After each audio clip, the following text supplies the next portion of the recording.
Bwana asifiwe. Na wasalimu nyote katika jina la Bwana. Hamjambo?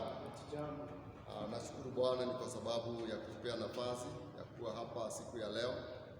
Japokuwa mambo ni mengi, kuna lockdown in the western zone, lakini tunashukuru Bwana ametupa kibali ya kuwa hapa katika madhabahu haya yetu siku ya leo, tuweze kunenea wale ambao wako nyumbani, na najua Bwana atatutenda mambo mazuri. Kwa majina yangu, wewe unayenisikiza labda unijui, kwa majina yangu naitwa John Maula, nimeokoka na mpenda Kristo kama Bwana na Mwokozi wa maisha yangu. Bali huu najua sio kwa nguvu zangu, lakini ni kwa ajili ya Bwana kunipenda. Na ndiposa si kusikia uoga ama nione aibu ambapo ninaposimama mbele zenu siku ya leo na kusema kuna Mungu mbinguni. Hata kama kuko na lockdown katika western zone, jua kuna Mungu ambaye anatuwazia mambo mema na mazuri. Ni kwa sababu wale ambao wote tumeitwa na Bwana, kuna mambo mazuri ambayo tumeandaliwa. Usione ni kama kanisa linaenda kuisha. Siku ya jana na juzi nimeenda town, nimeangalia na kuta mabaa zimefunguliwa, mamikahawa zimefunguliwa, masupermarket zimefunguliwa, lakini ifikapo siku ya Jumapili unakuta makanisa yote yamefungwa. Na nikawa na wakati wa kujiuliza ni kwa nini. Nikawa na wakati wa kujirudia na nikaona ni Mungu anataka wewe na mimi tuwe na wakati ulio mzuri wa kumwangalia na kuanza matendo yake mazuri na kuangalia na kutafuta neno la Bwana zaidi, ndiposa tuweze kuwa na kitu katika mioyo zetu ambayo kitatusukuma tuone kama kanisa hakuna. Kanisa limeondolewa, lakini kenye uko nayo katika moyo wako ndicho kitakacho kusaidia. Just imagine kama ni wakati tumewekewa lockdown, ni Yesu ambaye alirudi, ungeenda wapi? Ungefanya namna gani? Ni kama Yesu ndiye alirudi wakati ule, ni nini ambacho kilikuwa katika moyo wako ambacho kingekusaidia? Ni ile kitu tu ambayo umeweka katika moyo wako ambao kingeweza kukusaidia. Bwana asifiwe. Kwa hivyo asubuhi ya leo nasikia niko na furaha. Wale tumekuja hapa kanisani, nashukuru Bwana umechukua nafasi hiyo, umeona ni mzuri uweze kuja tuweze kunenea wale ambao wako nyumbani, na najua itakuwa njema. Bwana asifiwe.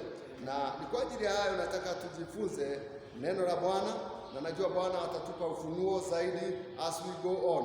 Siku ya leo nataka tujifunze kuhusu mtumishi wa Bwana ambaye alikuwa anaitwa Jona. Jona alikuwa ni nabii, lakini alikuwa ni nabii ambaye alikuwa ni mtundu na alikuwa ameenda kinyume na mapenzi ya Bwana. Na nataka tuweze kudissect the book of Jonah from chapter 1 to chapter 4. Kama hujajua na kama hujui Biblia yako vizuri, kitabu ya Yona ni kitabu ambacho kimegawiwa in 4 chapter, kiko na chapter 4 na kila chapter iko na mafunzo yake. Bwana asifiwe. Tukiangalia katika chapter 1, ukiangalia katika chapter 1 ya hiyo Biblia ya kitabu cha Jonah, utajifunza na ukute it was Jonah learning from God. Ukienda chapter 2 utakuta ni Jonah learning to God. Ukienda chapter number 3 utaona ni Jonah learning with God. Ukienda in chapter 4 utaona ni Jonah learning against God. Na hiyo ndio nataka tuweze kujifunza katika mafundisho yetu katika siku ya leo. Nizidie stima please. Bwana asifiwe. Siku ya leo nataka tujifunze kuhusu huyu mtumishi wa Bwana ambaye alikuwa anaitwa Yona. Fungua Biblia yako pamoja na mimi. Wale mko na Biblia zenu, fungua Biblia yako katika kitabu cha Yona, Jonah chapter 1 verse 1 to 4. Neno la Bwana nasema hivi: Now the word of the Lord came to Jonah, the son of Amittai, saying, Arise, go to Nineveh, that great city, and cry out against it, for their wickedness has come up before me. But Jonah arose to flee to Tarshish from the presence of the Lord. He went down to Joppa and found a ship going to Tarshish. He paid the fare and went down into it to go with them to Tarshish from the presence of the Lord. Bwana asifiwe. Hapa tumeona ni mtumishi wa Bwana ambaye Bwana ameona ni mzuri aweze kumtumia kuweza kunena ni kwa ajili ya mji wa Nineve ambao ulikuwa ni mji ulikuwa una mambo mengi mabaya ambayo imemletea Mungu akawa na hasira, ni kwa ajili ya huo mji. Na tunaona hapa amemuita huyu mtumishi wake ambaye ni Yona na akamwandaa kwa ajili ya kwenda katika huo mji. ila ila naye huyu mtu ambaye aliitwa Yona akakuwa ni mkaidi, hakutaka kufanya kadiri Bwana alivyokusudia. Na yeye baada ya kuitwa aliona ni mzuri aende katika nchi ya Tarshishi akibie kutokana na uwepo wa Bwana, na akateremka na akatoa pesa zake akaingia katika marikebu ambayo ilikuwa inaenda Tarshishi, ambayo hayakuwa ndio mapenzi ya Bwana. Na tunaona hapa ameingia katika ile marikebu. Bwana asifiwe. Wakati alipoingia na akaanza safari ya kuelekea pale Tarshishi, mambo yaliweza kutendeka. Bwana asifiwe. Hii inatufundisha nini? Tunapoitwa na Bwana, tunapoitwa na Mungu, lazima tuwe watu Bwana wa kutii. Huyu aliitwa na Bwana na Mungu alikuwa ameona yeye ndiye anafaa kuweza kutumika ni kwa ajili ya kuokoa nchi ya Nineve, na yeye ameanza kwenda against God. Praise God. So tumeona huyu mtu sasa ameanza kwenda, Mungu amemwambia to the east, yeye anaenda to the west, na hayo ilikuwa ni mambo ambayo haikuwa ya kumfurahisha Bwana. So baada ya kwenda hayo ukiangalia katika chapter number 4, but the Lord sent out a great wind on the sea, and there was a mighty tempest on the sea, so that the ship was about to be broken up. Bwana asifiwe. Tumeona hapa ameanza yeye mwenyewe, ni kwa sababu alikuwa na pesa zake. Yeye baada ya kwenda pale Mungu alikuwa amekusudia yeye akaende, yeye alitoa pesa zake na akalipa fare kuelekea bali na Mungu. Yeye alikuwa nafikiria akienda katika mji wa Tarshishi yeye atakuwa akiwa bali na Mungu, lakini Mungu wetu naye ni nani? Akisema ni la, na akisema ni ndio. Alikuwa amekusudia huyo mtumishi wake lazima aingie katika mji wa Nineve akanenee wale watu wa hiyo nchi, na hapa tumeona anaenda kinyume, na ikamfanya Mungu akakuwa na hasira zaidi. Ni kwa sababu alikuwa ameona yeye anafaa aende akanene ni kwa ajili ya ukombozi na wale watu waweze kurudia njia zao, na yeye sasa ameingia katika marikebu, ameelekea mahali kwingine bali na pale Mungu alikuwa amemkusudia aende. Naye Mungu sasa, wakati waliingia katika ile marikebu, Mungu akaleta upepo ulio mkubwa, na kukawa kuna msukosuko katika ile marikebu, kukawa kuna upepo wa kusumbua ile marikebu, na wale ambao walikuwa wenye kuendesha hiyo meli wakaona sasa hakuna lingine, wanaenda kuzama, na wakaingia katika maombi, wakawa wanalilia moja kwa mwingine, wakishauriana ni nini tumefanya. Bwana asifiwe. Ilifika mpaka pahali wakawa wanalilia Mungu sana, na wakaona njia iliyo mzuri ni kuweza kuondoa vitu ambazo walikuwa wameweka katika hiyo marikebu, waweze kutupa moja kwa moja katika maji, na wakaanza kurusha mizigo moja kwa mwingine kwa maji, ndiposa ile meli iweze kuwa nyepesi, waone kama watafika mji wa Tarshishi ambao walikuwa wamekusudia. Lakini Mungu hakuwa anataka hiyo.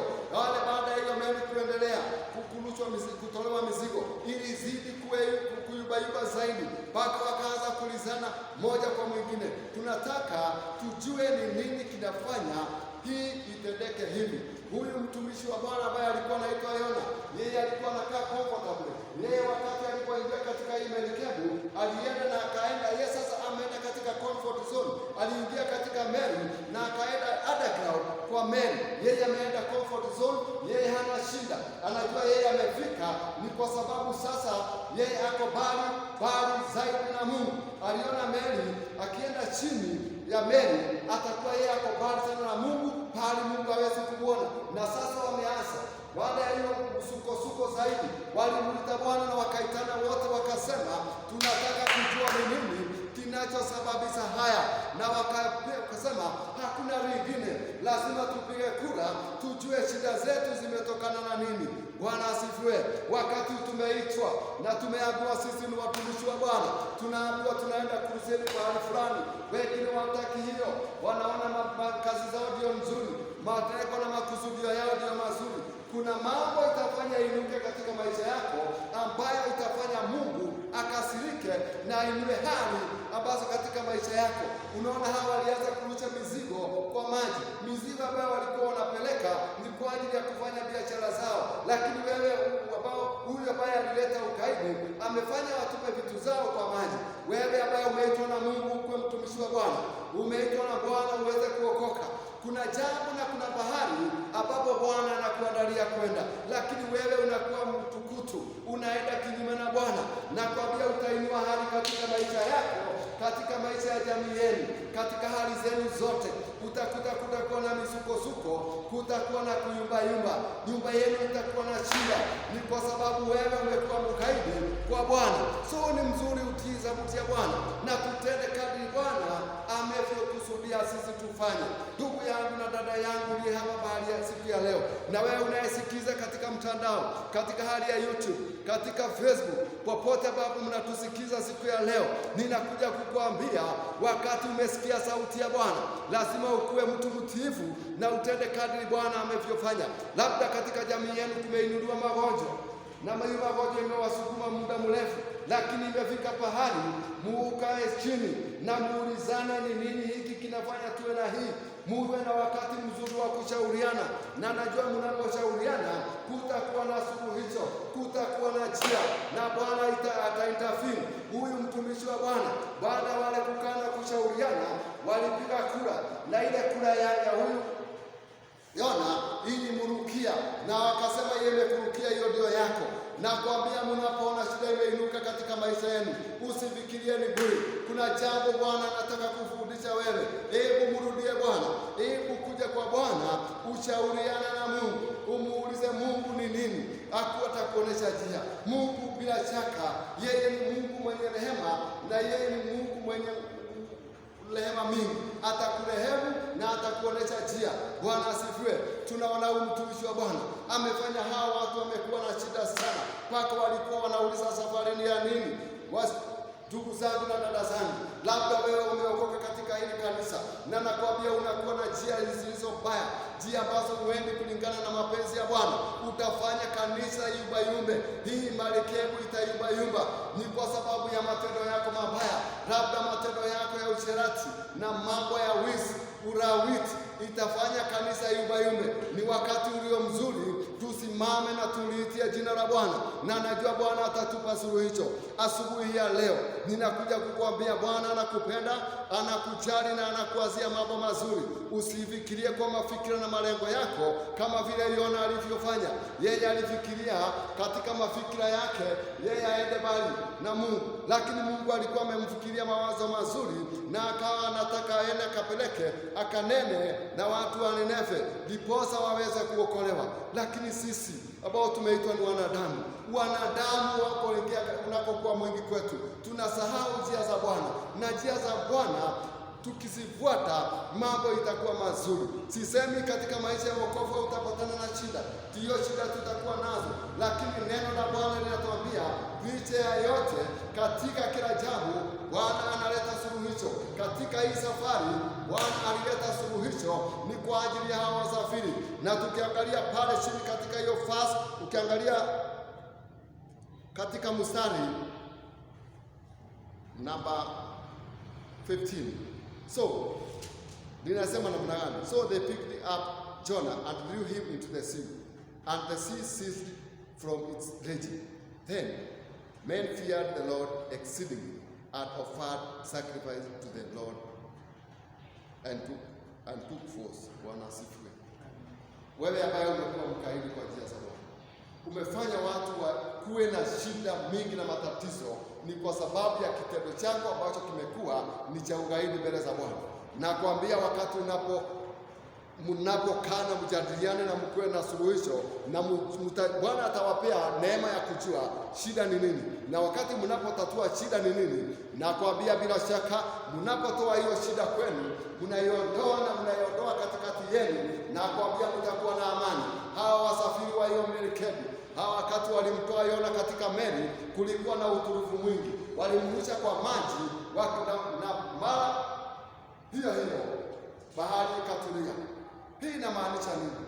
Kuna vitu zingine ambao sisi ambao tumeokoka tunabebana nazo, ambazo zinafanya Mungu akasirike. Lazima tupe watu straight, lazima tuenende katika njia za Bwana. Bwana anatuazia mambo mazuri, na nakwambia unapomtii, hali ya taharuki haitainuka katika maisha yako. Jifunze kufuata Bwana, jifunze kuenenda kadiri Bwana amevyokusudia, na nakwambia itakuwa mzuri. Huyu mtumishi wa Bwana amerushwa kwa maji. Nakwambia sasa, hii chapter wakati inapoisha, baada ya hawa na bahari kumuondoa, wao walipata utulivu na wakaendelea na safari. Na wewe ambaye umeokoka na umekaa katika hali ambayo ni mbaya, hali ambayo ni tatanishi, unaletea wengine shida, hebu ondoka na uachie wengine amani, ukae kadiri Bwana amevyofanya. Hawa walifanya namna gani? Ukiangalia katika chapter 2 verse 1, wacha tusome pamoja na wewe. Nataka uelewe huyu mambo ya huyu mtumishi wa Bwana ambaye alikuwa anaitwa Yona. Sasa Yona amerushwa katika bahari, naye Mungu, ukisoma pale tumemalizia, tumeona Mungu ameandaa samaki, na hiyo samaki ikammeza huyu Yona. Bwana asifiwe. Kuna jambo hapa ningetaka ujue, labda hukujua. Yona, the book of Yona inatuletea the revelation ya Yesu. Kama hujajua, hata Yesu wakati Yesu alikuja aliweza kutaja kitabu cha Yona. Bwana asifiwe. Alimtaja Yona. Alimtaja kwa nini? This actually kitabu ya Yona ilikuwa inaonyesha jinsi Yesu atakavyokuja na vile atakavyokaa, aende kwa siku 3 katika kaburi na afufuke. Bwana asifiwe.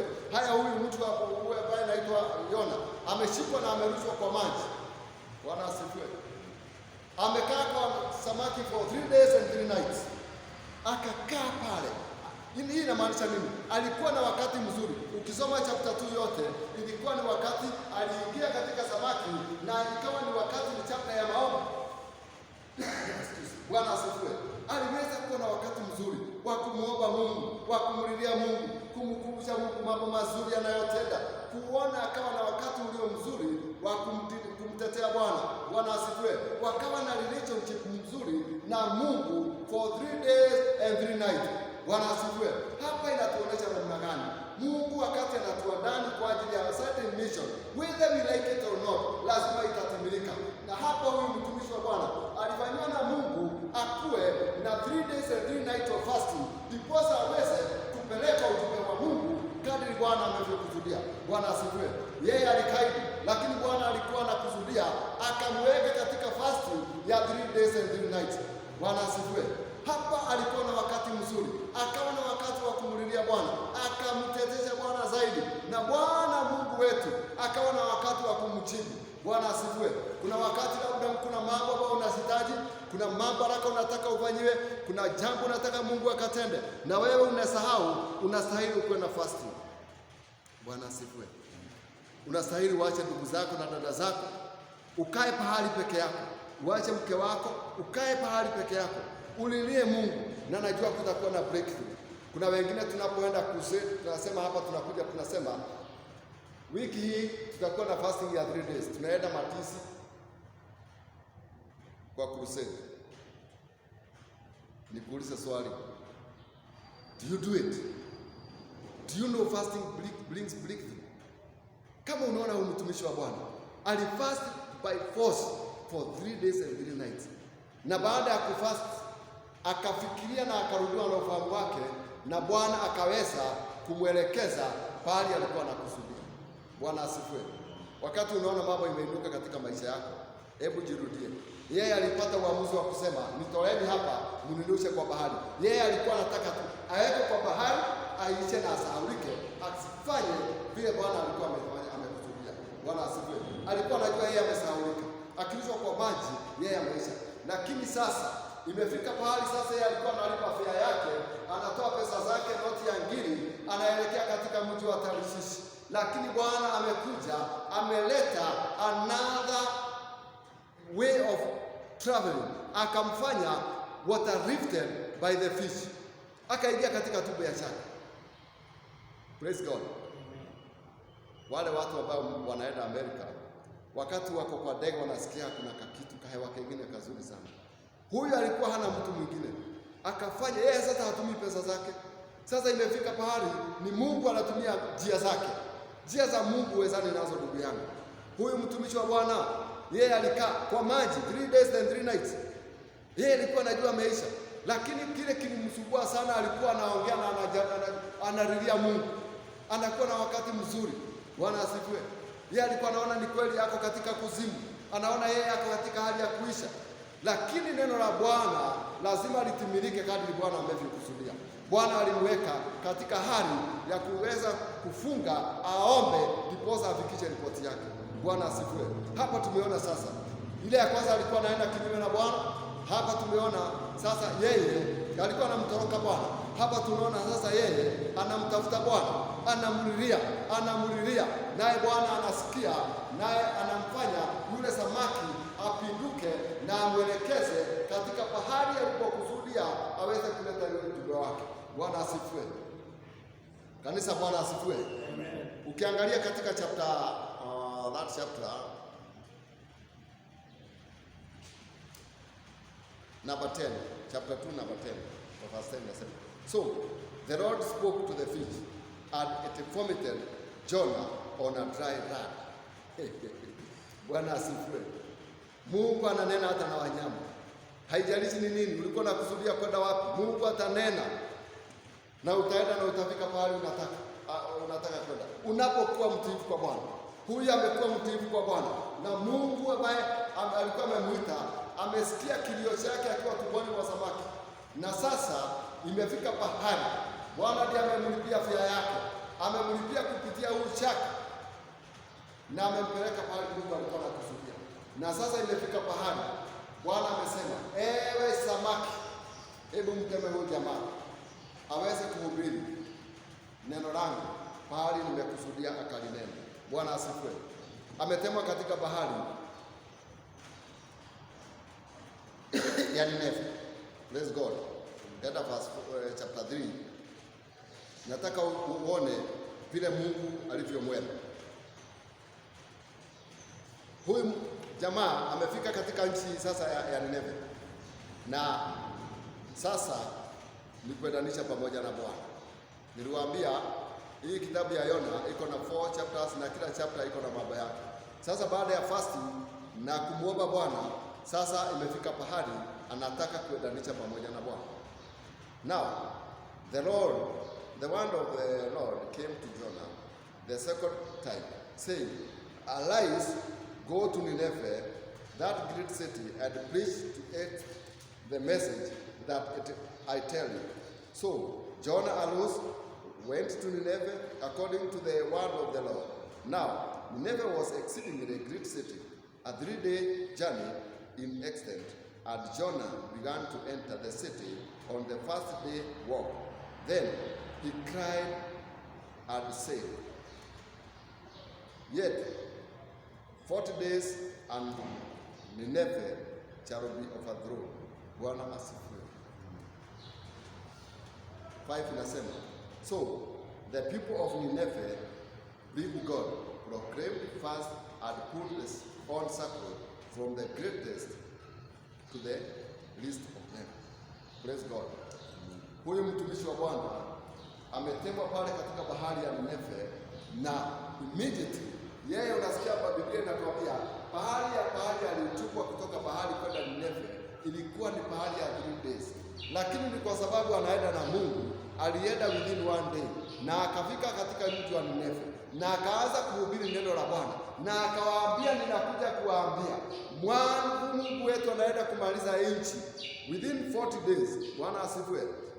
Within 40 days msipotubu na mrudie Bwana, Mungu ataweza kumaliza nchi. Na hapo kwa hapo wale ambao watu walikuwa watu wa Nineve wakasikia na wakamtii Bwana, wakarudia Bwana na wakafunga kukura, wakavaa magunia na wakajipaka majifu waweze kumlilia Bwana. Ni kwa sababu gani? Huyu mtumishi wa Bwana ambaye alitumwa na Bwana alikuwa na wakati mzuri wa kuomba, na wakati alipoona na kuingia pale pale kulikuwa na breakthrough, ni kwa sababu alikuwa amenena pamoja na Bwana. Bwana asifiwe. Na wale wakati, praise God. Wewe wakati tunasema tuko na crusade, jifunze kutokana na huyu mtu. Tukisema tunafunga, let us be serious. Wakati tumefunga, tukienda pahali mission, wengine wanasemanga hii ni akina elders hapa, akina baba preachers, baba peace, hao ndio hao wanafastahili wafanye nini? Wafunge. Lakini neno la Bwana linatuambia lazima tujifunze kutii. Tukiambiwa hapa, tukitangaziwa tunafunga, let us be serious on it. Na najua Bwana atatenda mambo basi. Hawa sasa wameanza kutii, wamesikia maonyo ya Bwana na wameweza kutii. Praise God. Na wakalisikia neno la Bwana, wakawa na moyo mkunjufu wa kuweza kulilia Bwana. Bwana Mungu wa rehema na neema mingi akawasikia. Praise God. Ni kwa sababu gani?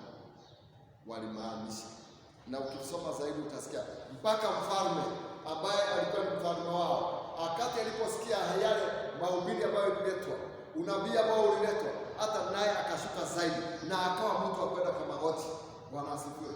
Haijalishi nini ama nini, wakati neno la Bwana limetunga, lazima liwe la kutii, watu waweze kulitii, mmoja kwa mwingine, mkubwa kwa mdogo, na nakwambia tutaona ufalme wa mbinguni. Bwana asifiwe. Let us arise and face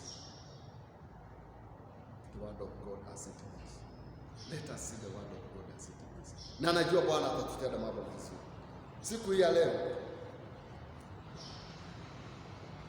wakati unakuta tumetangaza hapa tumefunga, unakutaka siku hiyo ndio umeenda pale katika kazini wako, umekaa comfortable, unapigiwa simu na mtu anakwambia unajua nini? Hebu kuja Kitale Club. Hebu kuja pale fulani. Niko Bridgestone.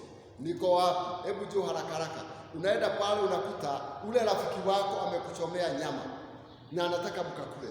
Na wewe ulikuwa umefunga, unaona nyama ya kuku, hata kama niko kwa kufunga, wacha tu nikule. Mungu atanirehemu. Umeenda kinyume na Bwana. Tukiamini na tukimaanisha ni kufunga, ujue ni kufunga na ni kufunga kabisa. Bwana asifiwe. Na tukifanya hayo tutaleta sifa kwa Bwana. Kiangalia katika hiyo chapter ya Jona, nataka tuone vizuri hiyo neno lituguide vizuri vile tunavyostahili kukaa kama watu ambao wameitwa. Kiangalia chapter 3 verse 10. Neno la Bwana anasema hivi: Then God saw their works and they turned from their evil way, and God relented from the disaster that he had said he would bring upon them, and he did not do it. Bwana asifiwe. Bwana amesikia kilio cha hawa watu, na Bwana alikuwa amekasirika, na amekasirika kabisa. Ni kwa ajili ya hawa watu, ni kwa sababu njia zao zilikuwa ni njia mbaya. Na tunaona baada ya hao kupiga magoti na kumlilia Bwana, Bwana alisikia huruma na akabadilisha hali. Maana walikuwa amenena neno la kuangamia, ya kuweza kuangamiza, akanena neno la baraka, akabadilisha hali na akawarehemu. Bwana asifiwe. Labda wewe ambao umekuwa mtubu zaidi, unaona ni kama njia zako haziwezekani, na kwambia unapomrudia Bwana, labda njia zako zitabadilika na Bwana atakupa neema. Haijalishi umekuwa mgaidi kiasi gani, unaona ulevi umelewa miaka yako yote, lakini kuna nafasi njema. There is a second chance in Jesus Christ. Wakati unakuja mbele za Bwana, umulilie Bwana, atakurehemu. Haijalishi umekuwa kahaba miaka ngapi, umekuwa mwizi kiasi gani, hata wengine wamekupa majina kali kali, lakini neno la Bwana linatuambia haijalishi wewe uko Nineve ama uko wapi, lakini unapomlilia Bwana, Yesu atasikia huruma juu yako na atabadilisha hali. Wewe ulikuwa umehukumiwa kunyongwa, wewe ulikuwa umehukumiwa kifo, na kwambia unapomrudia Bwana hautaona kifo, lakini utaona na ufalme wa mbinguni. Utapata mwelekeo mpya, utapata kibali kipya, na nakwambia Bwana anasikia kilio chetu chote tunachofanya. Hakiendi bure, ni kwa sababu kinamwendea Bwana, na Mungu wetu hana dustbin ya maombi. Wakati tunaposikiza neno la Bwana na tutii, na kuambia hali zetu ambao tulikuwa tunaona tunaangamizwa, labda tulikuwa tumelelewa tunaambiwa wewe umeisha, wewe hauwezi, ni kwa sababu maisha yako ni mabaya. Na kuambia watu walikuwa wanaangalia mji wa Nineve, wanauangalia kwa njia mbaya, wanasema huyu mji ni mbaya, mpaka huyu mji kama umemkasirisha Bwana, akatuma mtu wake akuja awanenee, waweze kumkiri Bwana, waweze kumuitikia Bwana, na walitii. Hata nawe siku ya leo nimekuja kukuambia, haijalishi ni nini hiyo wapitia, haijalishi umekuwa namna gani, lakini unapomrudia Bwana, nakwambia hali itabadilika, hali itakuwa ingine. Ni kwa sababu Bwana ni mwema na fadhili zake zadumu hata milele. Haijalishi wewe umekuwa kilema namna gani, lakini wakati umekuja mbele za Bwana, atatenda upya mambo yako. Bwana asifiwe. Ukiangalia katika chapter 4,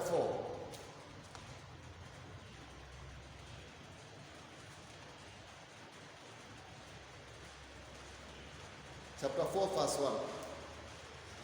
Sasa tunaona Yona sasa amenena na wale watu wameweza kutii.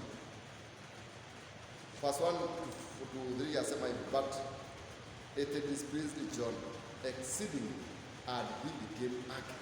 So he prayed to God and said, O Lord, was I not this that I said when I was still in my country? Therefore I fled previously to Tarshish, for I know that you are a gracious and merciful God, slow to anger, and abundant in loving kindness, one who relents from doing harm. Therefore, now, O Lord, please take my life from me, for it is better for me to die than to live. Praise God. Just imagine, huyu mtumishi wa Bwana ambaye ameitwa na Bwana na amekuwa amejua matendo na nguvu za Bwana, alafu sasa amepeleka neno la Bwana na watu wameweza kulitii, na sasa hapa imemghadhabisha yeye. Sasa anasikia katika moyo wake ameudhika. Ni kwa sababu gani? Ni kwa sababu ameleta neno la Bwana na watu wameokoka. Baada ya kufurahi, anasikia vibaya katika moyo wake na anaanza kumshtumu kwa Mungu. Anamwambia, wewe Mungu, wewe nilijua wewe vile ulivyo, na ndiposa nilikuwa nimekaidi njia zako na mwito wako wa kuja pahali hapa. Nilikuwa ninajua wewe ni Mungu mwenye rehema mingi, ni Mungu mwenye utu wingi, na ndiposa nikakuwa nakataa kutii kadri ulivyokuwa unasema. Ni kwa sababu nilijua najua utakuja kwa rehema. Bwana asifiwe. Just imagine wewe ni mhubiri pahali ulipo na unahubiria watu pale, alafu wakati watu wanaokoka, wewe unaanza kusikia vibaya. Just imagine.